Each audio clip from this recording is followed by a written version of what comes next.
This video is about how to create and send an invoice to your customer. So let's look for our customer in the search bar, and we'll go back to Bill Gates, and it has popped up with his account, his inquiry, his reference number, and all of these details. We can click any one of those and it will show us that he actually already owes us £720. Here are his details. But let's go and raise an invoice for Bill so that we can get paid. So we'll go, this is a view of his account, and as you know, an account may have several orders on it. So it's always one account, but you're going to badge several different orders to it because you may be undertaking different bits of work for him historically and presently. So we'll go to orders, and we can see that we've got an order for Bill. And if we look down, we can see that we've got an order log. Let's have a look and see if we sent him any quotes. We have. He hasn't accepted any of them, but we're going to charge him anyway. So we're going to go across here to charges. So to raise an invoice, you need to raise a charge. So once we click the charges tab, we can see that we've got our account number, his address, and a customer charges section here. Now, as we go to the little file system, we can see that we have some options: add a charge, add a discount. Maybe he's rung up and complained and you want to give him some money off. And the other two are send an invoice and an overdue invoice. So we're going to cover those now, but let's start off with the charge. So we add a charge, and the type of charge that we're going to add, well, if he'd accepted our quote, he would have had a fixed price. But it also may be that he's had some certificates. It might be that he's had some transactional work. They're covered in a different video, but we'll just say that he's accepted a quote from us and he's got a fixed price, and the fixed price was £2,000, and that's going to exclude VAT. This won't put VAT on at all if you're not VAT registered at the settings. But we are VAT registered. We're VAT registered at Greendale, which is the demonstration site, so we'll save that. It says it's successfully done, and we can now see that that order log has been created, updated there with the charges.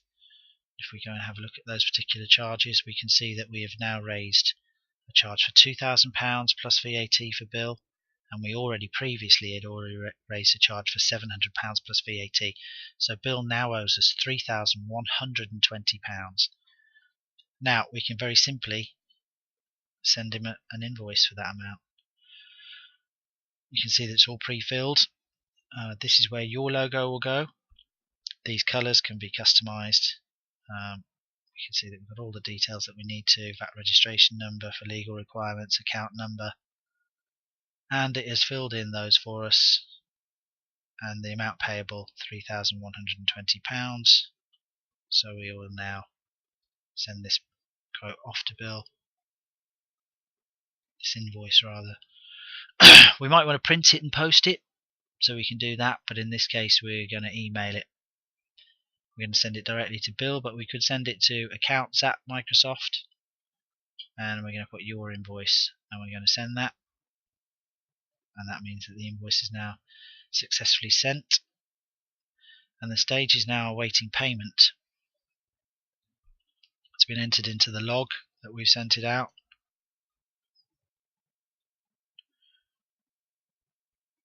And if we go back to the charges again, you can see the owes is £3,120. Now it may be that it's another week later, so we want to send an overdue invoice.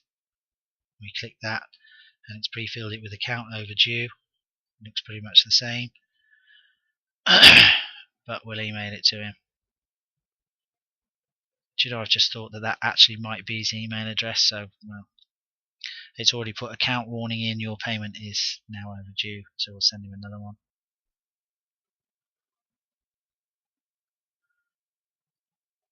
And it looks like he still hasn't paid, so we can keep doing that ad infinitum or take whatever action you have to. Let's just go and show you here about those orders. So let's go to an order, and just very quickly we can very easily see who owes us the money by just going down onto our little menu here, and there's one here. You can search for it in advanced orders, but this is quite useful.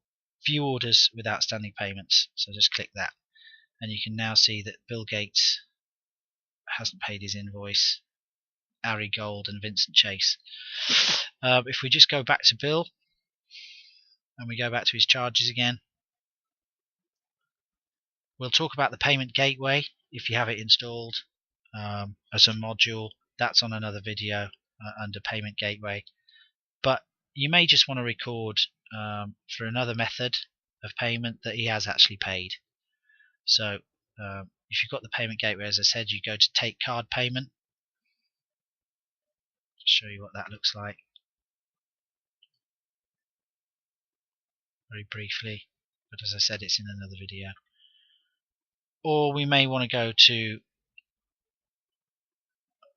record other payment, so we click that. That gives us some options. So he's done a bank transfer. He may have taken a card. You may have a chip and pin machine that isn't integrated into the system. A check, a cash. Let's just say that he paid by bank transfer, and he's paid £800 because he hasn't paid the full amount. We click save. Let's go to his charges. We can now see that he has actually paid £800, but he still owes £2,320, and that means that we can now send him another invoice, and that will reflect that he has actually made a payment. Payment received £800 on the date, total payments, but he still does owe £2,320. So we'll send him another invoice. And we'll keep sending him invoices until he pays in full.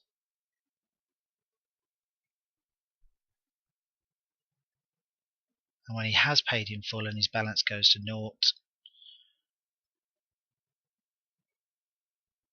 it will go to payment paid, order complete, 11, and when we search for him on here, he won't appear anymore. But this is a great way to chase your debtors. You've got a list of them, so you can get on the phone on Friday and make sure that they're going to pay. Or you can get the card payment gateway installed, and then you never have to chase a payment again, but that's in another video.